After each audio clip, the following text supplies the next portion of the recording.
other friends in Parks and Rec. Got it.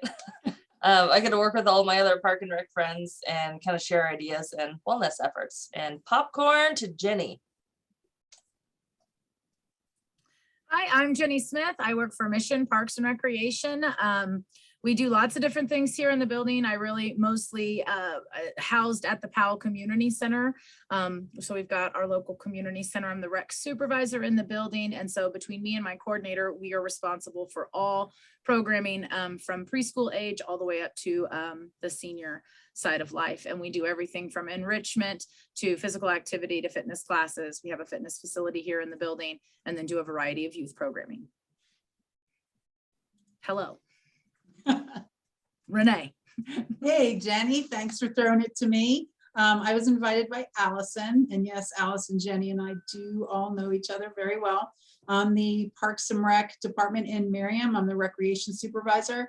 I do all things recreation and education for people that are either members of the community center or just residents of the city. We do programming, fitness, and events all come under me. And I guess I'll throw it to Bryce. Thank you. Bryce Sokin with City of Fairway. We're probably the smallest ones here, but so we don't have any sports, but we do a swim team in the summer, do a pool, and just added a new park to our other park. So we're up to 2 now. Pretty small, but we do a lot of rentals and everything as well. So we just added another staff member. So we are looking forward to the summer season.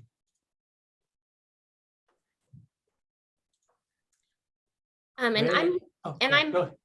Nicole Brown with Health and Environment, and no camera for me today because I was working in the yard and I look like I comb my hair with a leaf blower. So there's that. But work with Health and Environment, participate on this in the school sector for the physical activity plan, and we do lots of chronic disease prevention work. Great, thanks, Nicole. We know how yard work and garden work can be. If we have time, Shelley can share her story from yesterday working in our community garden. If she wants to share, I shouldn't have put you on the spotlight.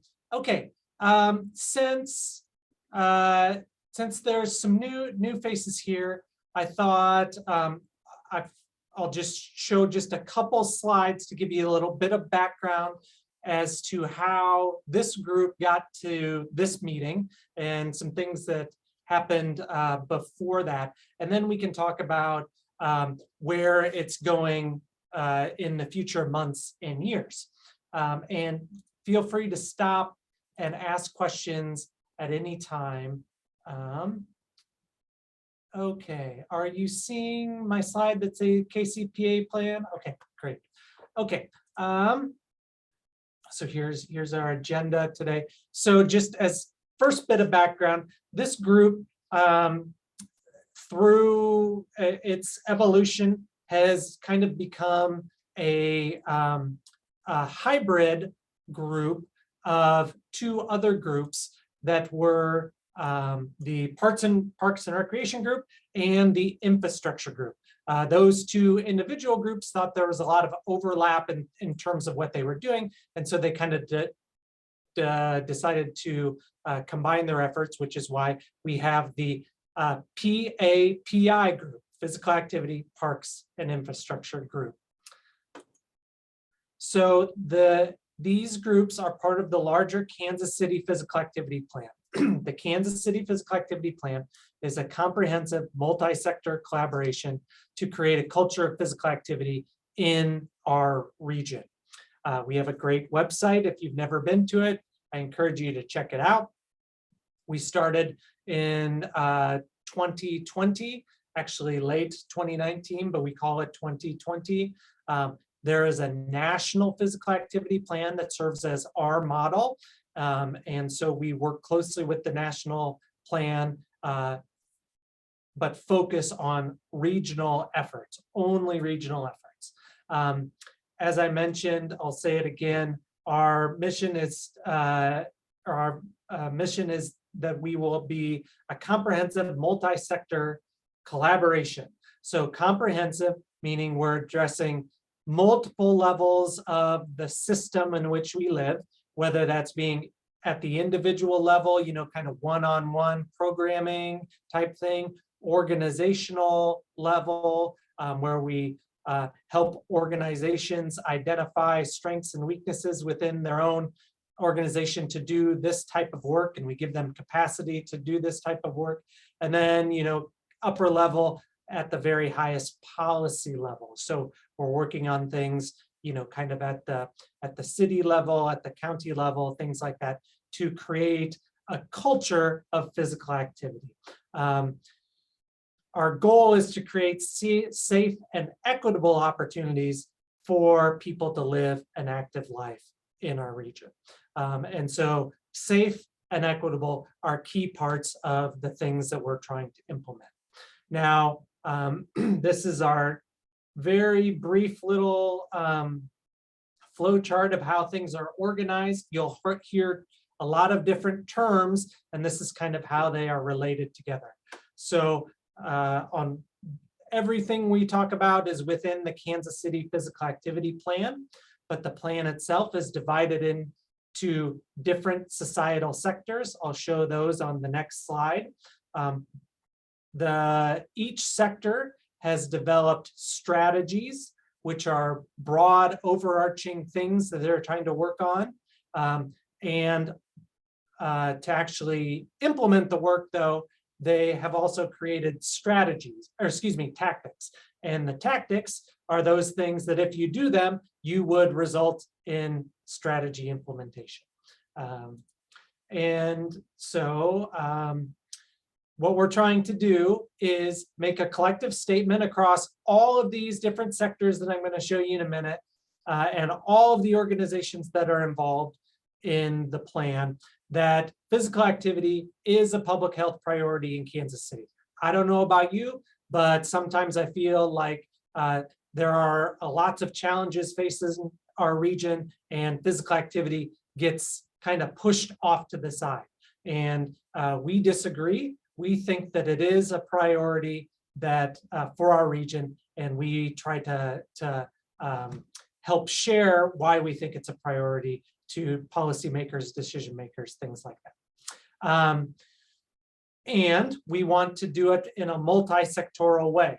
So it's easy for, say, the Parks and Rec Department or Bike Walk KC to be advocates for physical activity.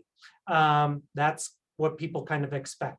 But we know that it's not just limited to organizations like that. This involves all of us. All of us are interested in it, whether it's Parks and Rec departments, whether it's churches, whether it's schools, whether it's daycares, whether it's healthcare institutions. We all are forming this coalition to advocate for priorities. And then we want to create this framework where we can actually implement the things that we talk about in the plan. The plan is not designed to be something that sits on a shelf and to be just philosophical or theoretical. We want people to actually do it. And whether we do it or someone else that's not even affiliated with us, anyone can do it. They can just pull the plan off the shelf and do it. Additionally, we are working on 3 things. I'll just briefly touch on them. Increase local funding for physical activity initiatives. Funding's always a problem. There's lots of us doing this work. If we collectively make the case for increased funding priorities, we think we can move the needle on this. We only know if we're successful if we can measure change through collecting data. And so we're trying to develop a surveillance network around lots of different physical activity metrics. And then to demonstrate whether we're making a change, we share the results of those surveillance in something that's that we call a report card. And that's report card from a couple years ago is on our website. So I'll just skip this just because I don't want to take all this time. But here are the 10 sectors that we have in the physical activity plan. So you'll see there's schools, sport, faith-based settings, early childhood settings, healthcare settings, mass media, business, public health, and then the combined group, parks and infrastructure. Also listed on the page is the leads or co-leads for the sector. And then the numbered bullets are the implementation groups that each of the sectors have. So just like there are meetings exactly like this one happening in all of the different sectors that we have. And so you can quickly see the collective impact that this work can have in our region. When we're working on it, when mass media is working on it, when sports working on it, so on and so forth, we can really extend our reach and our impact. And that's what we're trying to do. Each one of these sectors is supported by at least one of Children's Mercy team members. So myself or Shelley or Veronica or some of our other team members as well. Okay, so now let's get to the strategies. So these strategies for the infrastructure sector and the parks and recreation sector were developed throughout the course of 2020. In the actual physical activity plan, which you can download on our website, in those sectors or in those sections, they describe exactly how these strategies were developed. So I encourage you to check that out. But there were 3 developed for infrastructure, 3 for parks and recreation.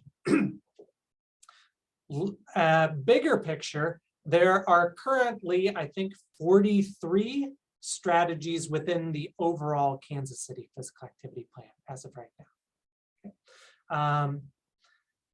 So we'll talk more about these strategies in just a second.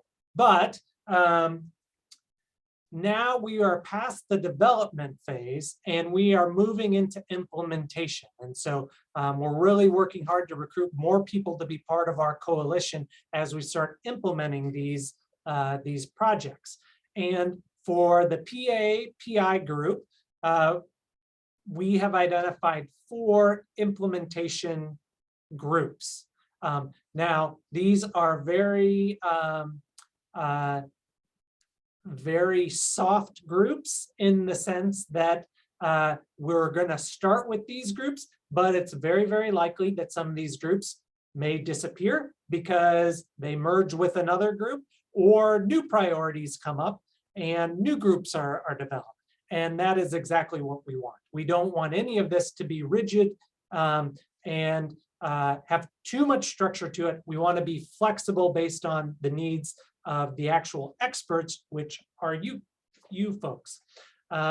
So the 4 groups that we're starting with is empowerment, engagement, and education, policy, design, and programming. So I know you guys can all read, but I'll kind of highlight what each of these groups is working on and the sectors that kind of fall into that. Empowerment, education is focused on inviting community participation to provide feedback on built environment improvements, partnerships, organizations, and other community-led efforts to advocate for a variety of needs, whether that's identifying where funding is needed, to actual programming, to everything in between. So, you know, I don't know if it's something that will rise to a priority within the group, but maybe working together to identify a pool of applicants to fill positions like what you were talking about before. This is where something like that would fit in. And so this supports basically every strategy in some way, shape, or form. Policy is focused around all things policy, whether it's park policy, transportation policy, development or planning process policies. One thing that is important, though, is prioritizing equitable access. And so they specifically call out in this little blurb, low-income communities, but it could be other groups who might be disproportionately have lack of access to, say, parks programming or built environment opportunities. One thing that we're trying to do within the entire plan is to make sure that we incorporate all ages, even though we're Children's Mercy, we're not just focused on kids, and all abilities, whether it's physical abilities or developmental abilities. Design is focused more around like land use, transportation, community and economic development design. So this one really falls under the infrastructure group. And then the policy is, excuse me, the programming group is focusing on developing, promoting, and increasing access to programming and initiatives that support what our residents need. So a lot of these things you're probably doing right now. And there may be already forums where you are doing some of these things. And if that's the case, then we don't need to try to organize them within the Kansas City Physical Activity Plan. All that we want to do is to address gaps where there might be things not occurring that you guys might need help with. So I'll show this slide one more time, and this time with the strategies listed below. And since this is mostly Parks and Rec group today, I'll just highlight those strategies. 11 is developing new park programs that support physical activity opportunities for all residents. Number 12 is to track the participation of programming to better engage with audiences. And 13 is to advocate for funding to improve and increase opportunities for activity for residents.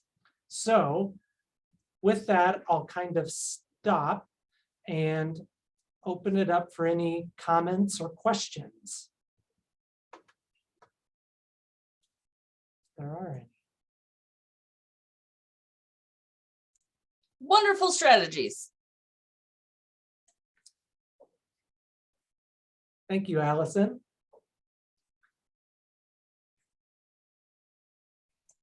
I know that I'm on a couple other community health groups, and the one is in the process of trying to develop a new park with some creative placemaking structures, and they have engaged 2 different schools to get feedback from kids in regards to that. But the park is supposed to be welcoming for all. So, but it's not really a program, it's just a space.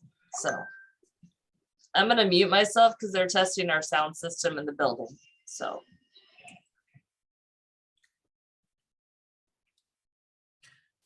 I think this all sounds great. I think just as a park and recker, I would like to know, you know, how we can start moving towards these strategies or implementation of these types of items, specifically regarding like new park programs.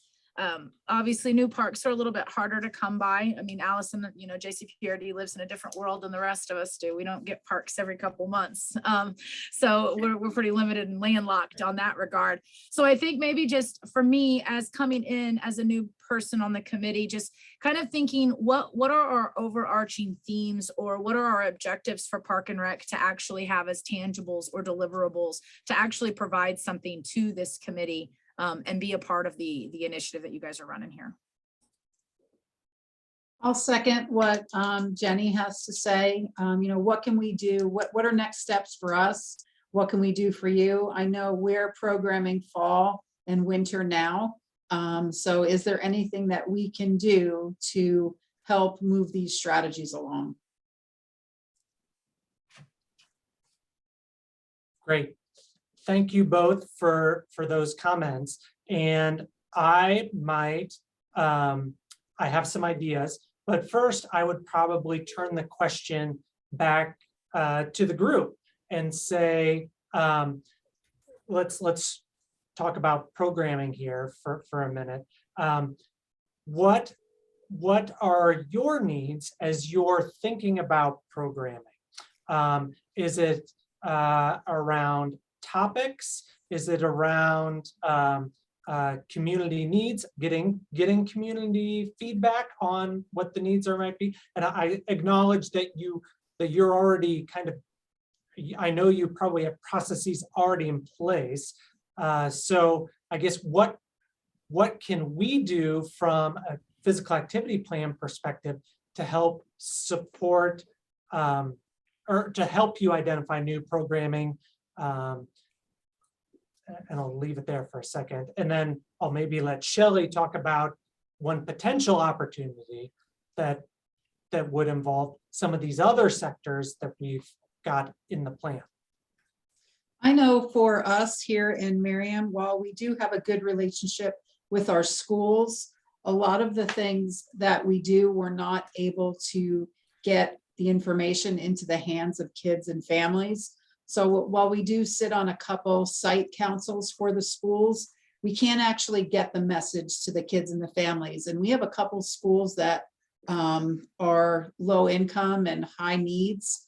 And unfortunately, we're not able to touch these families unless it's something that's free that we're doing, and not everything we charge for. But if there's a way that you can help us get into the school to show what we can do as far as physical activity, we're starting in the fall, at least we're hoping to homeschool PE program. So I guess just maybe if there's a way that you can help us with to build relationships, since we're not able to get into these schools, if that's something that you think you can do. This is Nicole. I know we have some KDOT funding right now for Safe Routes to School programming. And we're focusing on, we're trying to prioritize Title I schools, which if it's the schools I'm imagining in my mind, I think they're on our potential list for places to approach. And I think one idea might be, and it wouldn't maybe only be Parks and Rec, but like to work with city folk, you know, from Merriam or other cities, maybe to work on Safe Routes to Parks programs. There's all kinds of different outreach and activities we can do, I think is an inroad through these Safe Routes to Schools programs. We're contracting with Bike Walk KC to go in and do some like bike lesson and safety training classes, earn a bike programs. And I think there might be some great ways for Parks and Rec maybe to tag on to some of that stuff. That would be great. For the bike rodeos, I know we've done those in the past. I think one of the biggest things, just to kind of throw out like what I know that we personally need help with, people hear park and recreation and they think sports right off the bat, and that's all we do. So to be able to expand the knowledge of people, or to be included in a Kansas City Metro wide initiative or plan, as they're more than just sports, there are other physical activities that you can engage in, whether it's playing at the park, utilizing our playground equipment, coming to the pool, things like that. I think just that shift in perception would help us a lot. Mm-hmm. Well, you know, as I come across Title I school, and, you know, depending on how the funding goes and how fast we can enroll people, may not be exclusively Title I schools, but that's our priority. And I can just certainly keep Mission, you know, any partners in mind on that, because I feel like that's one great way to promote lifelong leisure activity, you know, along with the Safe Routes physical infrastructure aspect of Safe Routes to School. That would be great. Along with Fairway right now, we're pretty landlocked, obviously, but all the roads are very narrow, and so we don't have sidewalks in most of Fairway. So the Safe Routes to School and parks and all that is definitely a huge need that we have. We've actually had a few accidents with kids on their bikes and vehicles in the recent couple of years, and we have worked with Bike Walk KC to hopefully address some of those as well. But I think more of that, maybe information or education on that, about how to go about doing, getting those safe routes and getting the need for those right now, because we have quite a few people that come to the pool that walk or bike to the pool across Mission Road or across the Shawnee Mission Parkway, coming from the north, which is always a scary situation. But so yeah, those would definitely be, and especially in the Northeast Johnson County, I'm sure, with the old neighborhoods that are a little smaller than the Southern Johnson County, I think that would probably be a big need for the infrastructure. I think we did a blast program. I need to go back and look at my list. I think we did a blast program at Fairway this spring, if I Mhm. remember right, through our Mhm. KDOT funding. So at least that's one Fairway bunch of kids that got some info. But Yeah. yeah, you know, we'll, so that's one thing I think we could keep in touch on, and something that's already kind of going, and we could look for ways for you guys to maybe jump in and embellish some of that. Sure. And I think, you know, with council education about, nobody wants a sidewalk in their front yard. And if there is a sidewalk in the front yard, they don't want it to go bigger than, 4 feet. So, which doesn't make our lives very easy to get people around safely. Although, anyway, having them Yeah. understand that process is kind of a different way of talking about things and showing them statistics on how we can improve safety for one, but just maybe they wouldn't have that extra patch of green lawn, that it might be okay.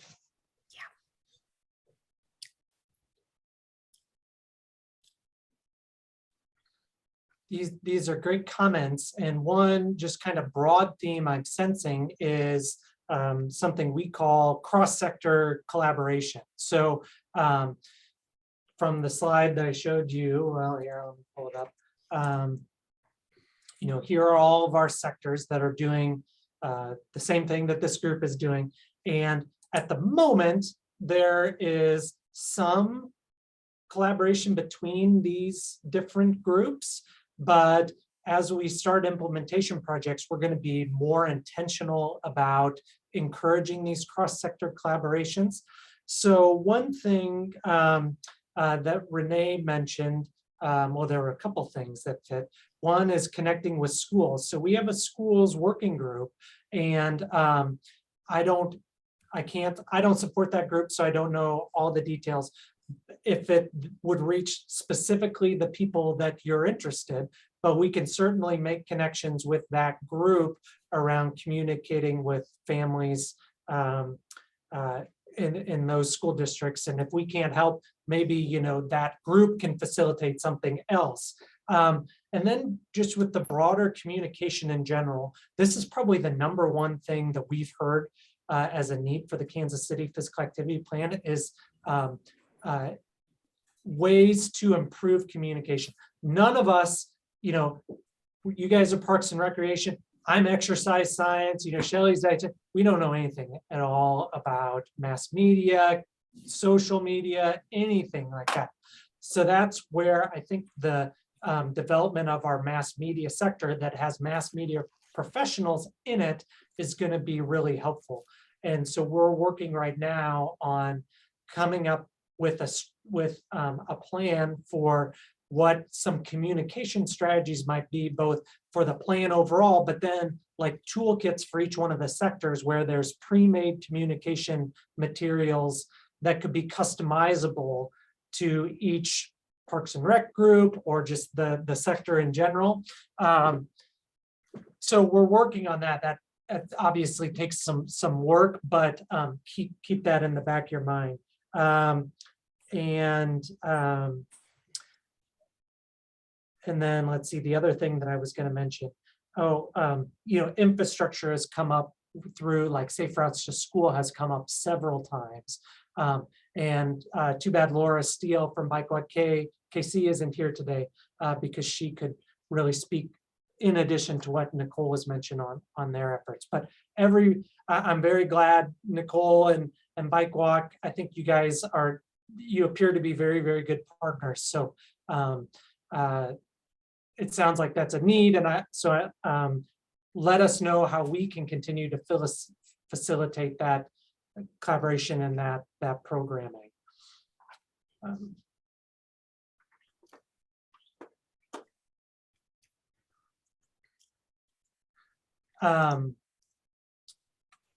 So I'm just trying to think of what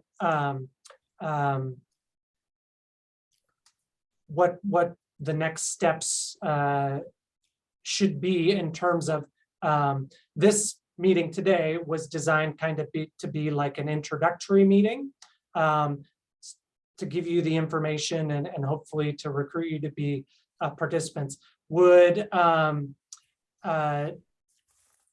would you like to schedule another group? And maybe what I can do is to connect with our co-leads, and then also try to connect with some of these other sectors and bring some more information back to this group about some of the things that have come up initially. Sure. Well, and this is Nicole again. Yeah, go ahead. I was sorry to interrupt you, but I just had a tiny idea.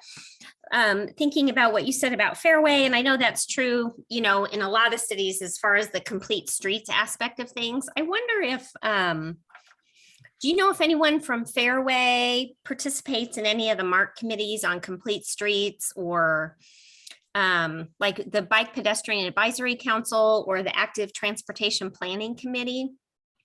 I definitely don't. Yeah, But, well, I don't know well- if my public works would or not. just, that might be something to just ask them about, because I think sometimes it helps to get the public works people in your city, depending on Sure. what their stance is on this kind of thing also. There is tons of good evidence for, these kinds of projects and things. And there's a whole slew of stuff going on in the metro as far as there's funding for things. And so it might behoove you, if you're really trying to work on that kind of stuff, to just see if anybody's participating. I have no public works background, and somehow I muddle my way through. I just smile and nod a lot, but it's really nice people. You learn a ton. Not that everyone has time to just do all these things, but Alex Rotenberry, if some of you guys remember him from MARC, he has a replacement now. It's his last name's Truba. I think it's Patrick, maybe Truba is his first name.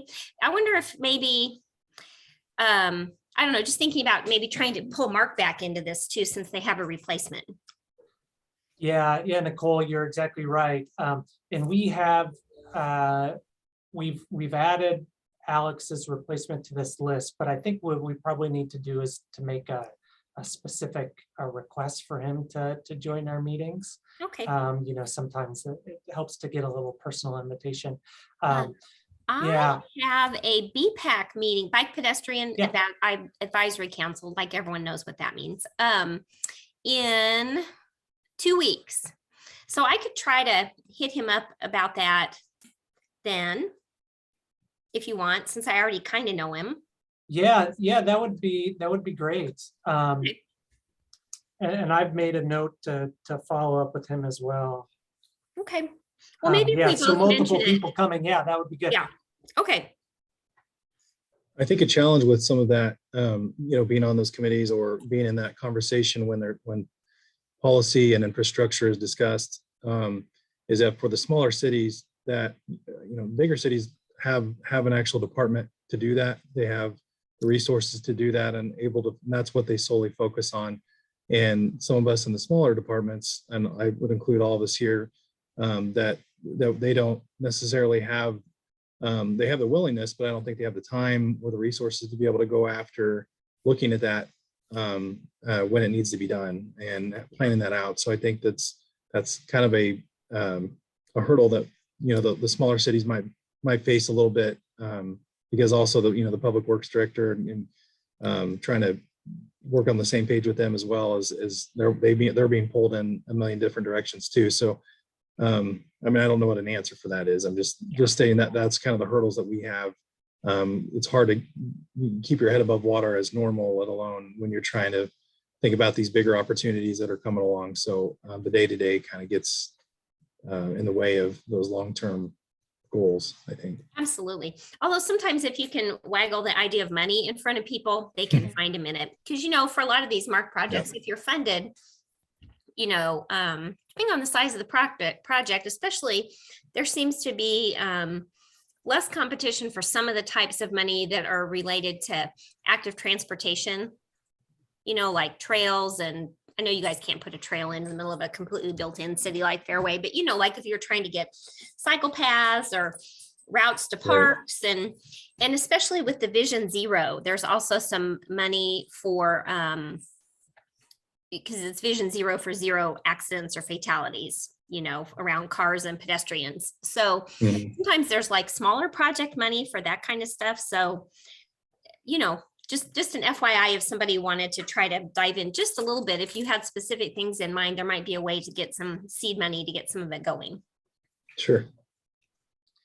Yeah, absolutely. And, Mark and Nicole, I know you know Mark well, so correct me on this, but I think that, that's part of what they try to do is to help municipalities that maybe don't have the resources of Kansas City, Missouri, to move some of these projects forward. So, Yeah. So very good. We'll try to connect, get Mark back involved, and Teresa Carter, who is the new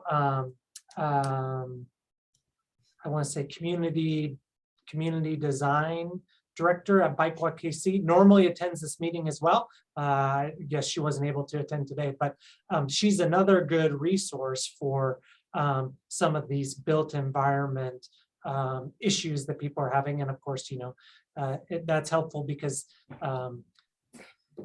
she sits right next to the Safe Routes to School folks at Bike Walk KC as well. So there's some good collaboration opportunities there.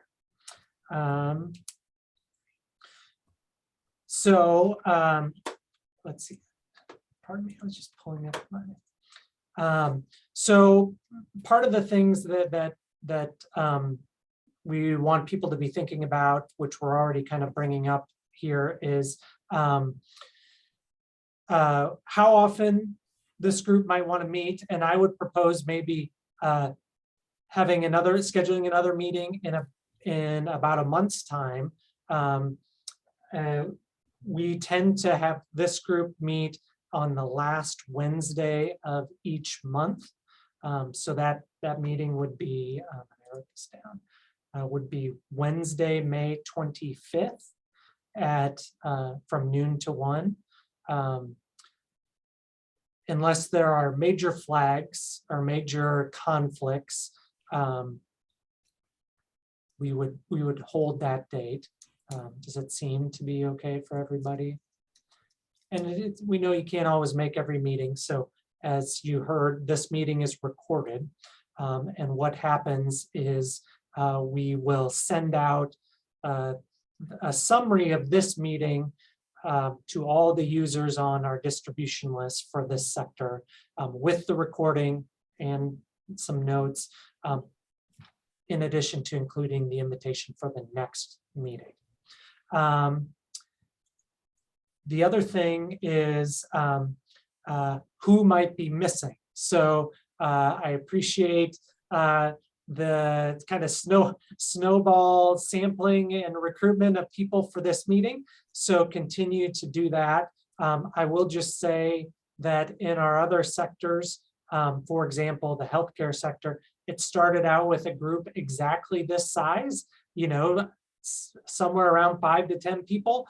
The last one that I went to had over 30 people in it, because as they actually start implementing things and working on some of these implementation projects and really aligning efforts, more and more people are interested and see the value of it. So continue to send names either to myself, or you can just forward on those meeting minutes or invites that we will send on to you in the next probably couple weeks.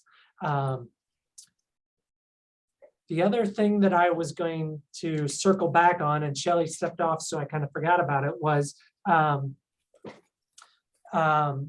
in terms of programming. I know you're planning programming right now for upcoming seasons. One idea that has come out, a program that has come out of the healthcare sector, has been the Just Walk program. It's also called Walk with a Doc. That's somewhat more well known. And basically what it is healthcare providers, it's not always a doctor, so that's why they're kind of moving away from Walk with a Doc to Just Walk. A healthcare provider at a medical health system will go out to it's typically a local park on a regular interval, typically, like a given Saturday each month, and have like a short period where there's a formal presentation, and this is not particularly formal. It's, a 5 to 15 minutes discussion about a topic. I don't think there's ever too many supporting materials other than like a flyer or a couple handouts. It's not a PowerPoint or anything like that. But the healthcare provider will speak to the residents who have come to this walk, and then they just go on a walk for another 45 minutes. And during that time, they're of course modeling good healthy lifestyles by going on a walk. And then there's also just lots of informal conversations about healthcare topics as they're doing the walk.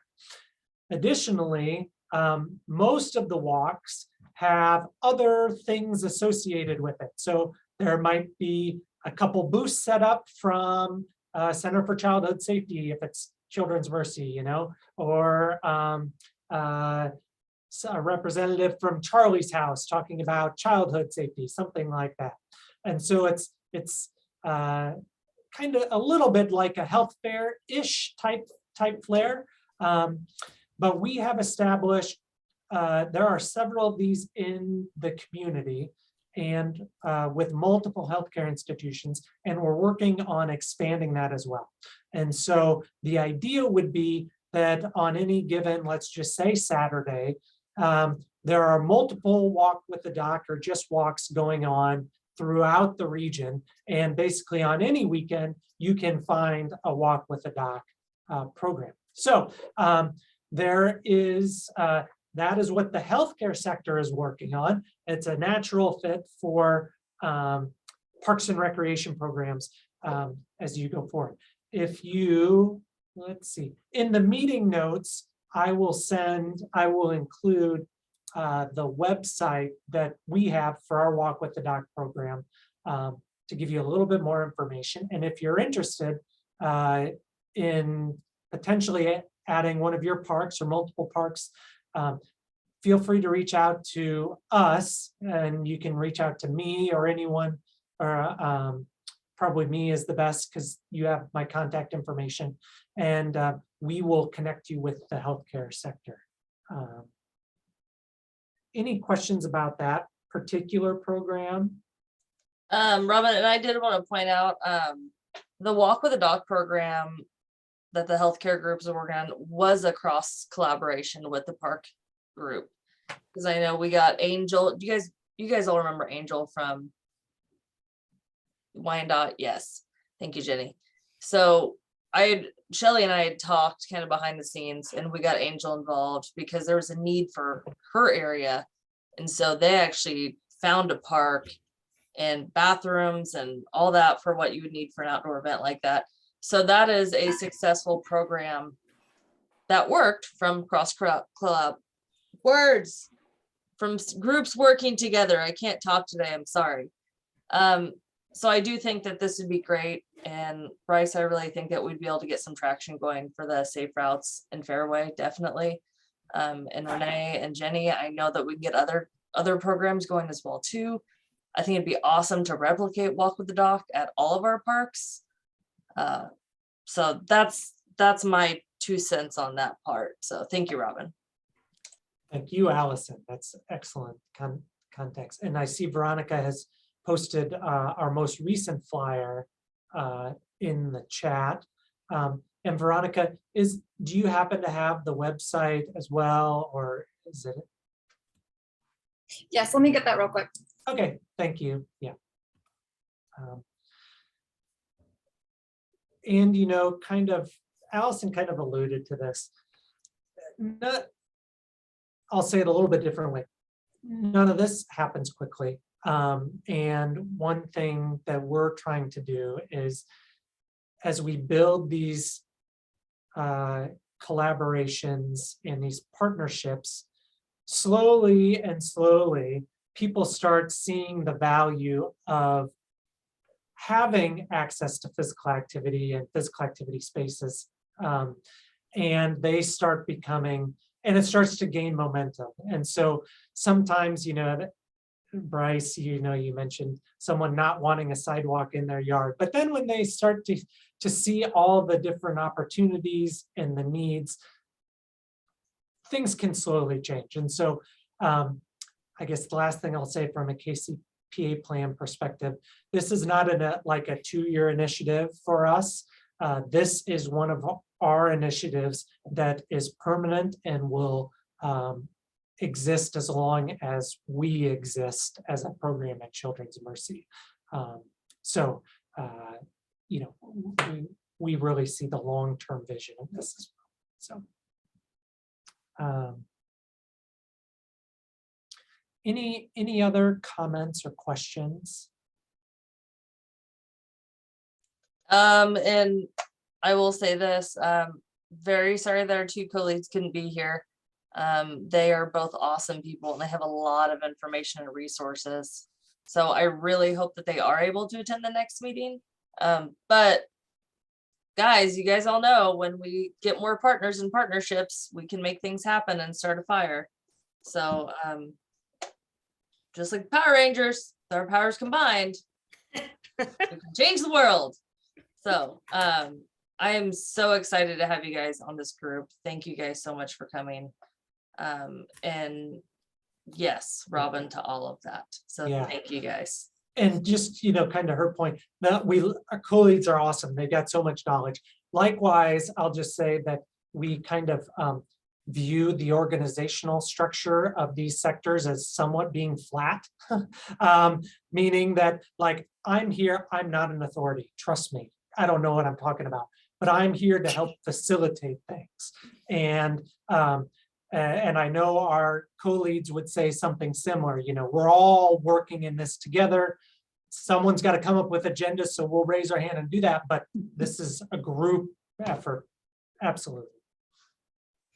Well, and certainly don't forget about public health, because we do all kinds of weird things people don't realize. And I mean weird in the good way, but you know, so keep us in mind too. You never know when we might have a different friend to invite somewhere or have something. So, Yeah. you know, I'm a little more familiar with staff at some of the other cities than you three. So this is really terrific. And you know, so just holler if you think of things, especially if there's some kind of a chronic disease twist to it. A lot of times we can at least come up with a little something to jump in.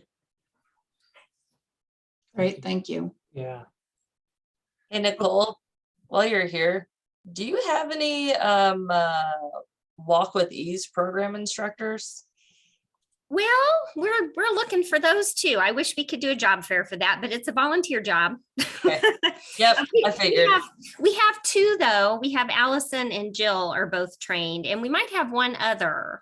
Okay, So we can talk some about that if you need people, or if you want to offer something, you know, we might be able to help. I mean, I would love to offer something at our site. We did, and it was a huge hit. We actually got like 30 more seniors who come work out here regularly now. oh, cool. So Now we do have if you knew of like a good volunteer or somebody that wanted to get trained, we do have stipends available to cover their training also. Okay. You know, so Okay. if you had somebody in mind also, we can cover their training and we can supply the books and stuff. okay, that might be possible. I could get a personal trainer or fitness instructor to do Yeah. something like that. And soon enough, we may have also, I mean, it's not gonna like pay for your program, but we also might be able to offer a like a $75 stipend to whoever hosted the program on Cool. top of providing the books. And so, I mean, I know that's just a little tiny whatever, but you know, just it's like a little thank you for doing it. So, you know, it might cover, I don't know what, 5 minutes a time, but so I think we have that in place as long as a decent proportion of the people participating are over 60. Okay, yeah, cool. Yeah, so right. we can talk about that another time. I will probably hit you up on that Okay, next week, not this week. This week is bad. But I yeah, can- next week, this week is bad for me too, so let's do that next week. Beautiful, awesome. Okay. Thank you guys so much for coming. I really appreciate it. Robin, thank you for leading us, and kind of sad we didn't get to hear Shelley's gardening story. Oh, well, I'll say it because she's not here, and you know, just that. If You're such a you good know, friend.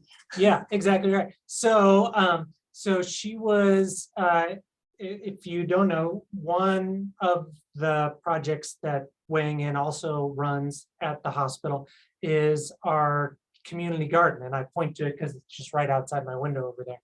And Shelley leads that effort, and she has done an amazing job. Next time you're in the region or in this part of town, come check it out. There's, I think, well, I guess Veronica, how many beds do you have now? Veronica's Shelley's right-hand woman on the project, so. Yeah, we have 6 raised beds, and we have a 30 by 40 in-ground bed. We just planted about 17 fruit trees around the garden. Wow. Yeah, so that's our latest update. But we also have some things growing in the beds, and I haven't heard the story yet, but we have a beehive, and this is what Robin's about to get into now. Yeah. So the beehive appears to have been vandalized yesterday. The lid, the top layer had been taken off, and the bees were swarming to find a new hive. And Shelley got stung multiple times yesterday. She's okay. She's perfectly fine. We made sure of that. But so we know of the perils of gardening, particularly when there's bees involved. So are you guys gonna invest in a beekeeper suit for Shelley? That's what we're gonna get her for her next birthday. That is great. And please have her try it on and take a picture and post it. Yeah, we all have to see that. Yeah. So I mean, like, it's funny / not funny. But like when the bees were swarming, we called the group that runs that supplies the bees and stuff. So they had to come out in full gear to try to, I don't know, what do you do? Corral bees? I don't know. Yeah, there's like an art to it though. There's people that really kind of can do it. I know a few years ago, we had a car in the parking lot of our office that like, you see it on YouTube or something, like one whole section of the car was covered with bees. And we're like, what the heck? So, we're troweling around trying to figure out, well, what do we do about that? Because people want to go home and no one wants to go anywhere near that car that's parked anywhere near it. So we found, I don't even remember who we got. We got someone to come out and help us shift them because you also don't want to kill bees. We need bees. So anyway, well, and Bryce and Jenny and Renee, that Walk with Ease offer stands really for anybody. If you guys, it's an arthritis program. So if you guys, we do have money for stipends to pay. We can pay the fee for people to become trained, and we have books. The books are the main cost for the program besides the instructor time. So that really stands for anybody that wants to do it. Okay, Nicole, I dropped my email address in the group chat. If you can send me some additional information and I'll share it with our fitness coordinator, that would be great, please. Yeah. We have a really good relationship with Advent Health, who's right here in Merriam. Yeah. We're actually partnering for the entire month of May for Mental Health Awareness Month. We Yes. do a lot of programs with them, so I would love some additional information on that we could probably even share with them. Okay, and you might actually hear from Robin's sister, Allison. She works with me and coordinates the arthritis programming. So she is a better mouthpiece than me on that, since that's kind of her deal. So I will pass your email along, and Allison, I'll get you hooked up with her too. And anybody else that wants to, let me know, and we'll see if we can't come up with something. That'd be great. Thank you. And I have Allison's information because I work with her on some other projects. And Robin, I didn't know you guys were siblings. That's awesome. Yeah. I outed you. How's that? We're good. We're a good public health family. You really are. Yeah. And this Allison also spells her name the right way. So Renee, you'll really love her. Nice. And I won't have to figure out which one's which then. Makes it easy. Well, you got your Allison Smith and you got your Allison Wiley. So it'll be good. Yes. I work with another Allison Smith at KDOT. There's a lot of us, which is And she good for spells it me. with 2 L's. So if you ever get some weird like infrastructure email from me, it wasn't for you. Just FYI, I triple check every time I send it to make sure I got the right one of you two. I do get some of her emails. And then when I respond with my Park and Rec signature, people are like, oh. So, Yes. well, I know everyone's probably either wanting to go to lunch or something. I know I have a Chipotle bowl waiting on me, so I'm gonna go eat that. It was a pleasure seeing and hearing everyone today. Thank you guys so much. And I'm gonna go, so. All right. Great. Thank you. Look Thanks, guys. for the meeting minutes to come out in probably a couple weeks or so, along with an invite to the next meeting. Hey, thank you all. Thanks, everybody. Thanks. Bye. Thanks, guys. Bye. Bye, everyone.